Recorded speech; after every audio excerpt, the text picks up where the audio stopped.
Hi everyone, my name is Michelle. I'm one of the Sustainability Sisters, and welcome to my video. I just wanted to share a quick tip on cleaning. So I'm encroaching in Emma's domain, but something I thought would be really useful for everyone. So we've got a glass induction hob here.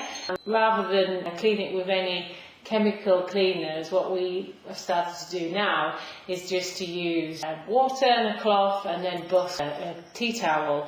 And then for any really stubborn stains, any sort of burnt on oil, we use this.